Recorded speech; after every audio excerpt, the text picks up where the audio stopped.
Hello everyone, welcome to our channel Code with Sunny, and today I am going to discuss the problem equalize strings of data structures and algorithms coding contest of hackers. Okay, so let's discuss the problem now. So in this question we have been given two binary strings A and B, that is the characters are either 0 or 1, and we are required to make string A exactly equal to string B. Okay, so there are two types of operation that we have to perform on the string A, that is swap any two adjacent bits or characters in string A. That is, we can swap adjacent characters like character at index I and character at index I plus 1, costing as one operation as 1 unit. Okay, now we can also flip the bit or character of the string. That is, if the character is a 1, then we can convert it to 0 and vice versa, costing as 1 unit. Okay, then what will be the minimum cost to convert string A to string B? Okay, so we have to find out the minimum cost. Let's discuss the input format also, length of the strings, then string A and string B.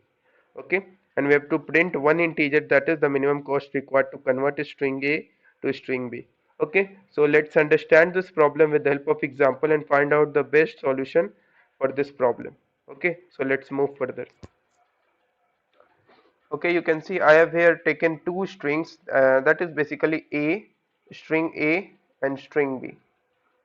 Now one thing, starting with the starting the very basic approach, this okay, so let us say if s1 of I, that is the an ith character of first string, is going to be exactly equal to this ith character of second string, then it is obvious that we are not going to invest some cost to make it equal to the, that is ith character of s1 must be equal to ith character s2, so cost here it will be 0. Okay, and let's try to talk about the case, that is the second case, when s1 of I is not going to equal to s2 of I, that is this case, s2 of I, okay, is not equal to s1 of I. Okay, so we are going to either swap adjacent characters, swap ith character and I plus 1th character of string A, or we are going to just flip. Okay, so if you are going to use the flip operation, then 1 will be converted to 0 and 0 will be converted to 1 simply. And if we are going to swap the characters, it is basically like we have 1 0, then after swapping we have 0 1. Okay, so now let us understand this, how we are going to do that. So in this example you can see the first character of string A is 1 and first character of string B is 0. It means that these two characters are not going to be equal, not equal. So we are going to either do the flip operation, or we are going to do the swap operation. Now the question arises in your mind is that which operation should be optimal? And one, or you can also say, if you are going to do the flip operation, it will be like just convert 1 to 0 and now it will be equal. Okay, so you can easily say that okay, so if you are going to do the flip operation, then our answer will always be that is, we can always get the equal characters. Now either flip operation should be optimal or swap operation should be optimal. Now let's check the consecutive next character, that is I plus 1th character. Now if you check this character, it is also not equal, that is 0 is not equal to 1.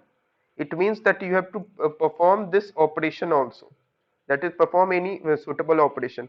And let's say I'm going to do the flip operation again for the second character to be equal. If I'm going to do the flip operation again, you can easily see for making the first two characters equal, we need two cost, that is cost equal to 2. Now can we minimize this cost 2 to cost 1? That is the main logic that you have to think for in this question. Okay, so you can see now the swap operation plays a very vital role here. What is that role? Now if you are going to just swap these two characters, that is 1 0, you can easily see it will become 0 1, and the characters of string B at the first and second index will be like 0 1.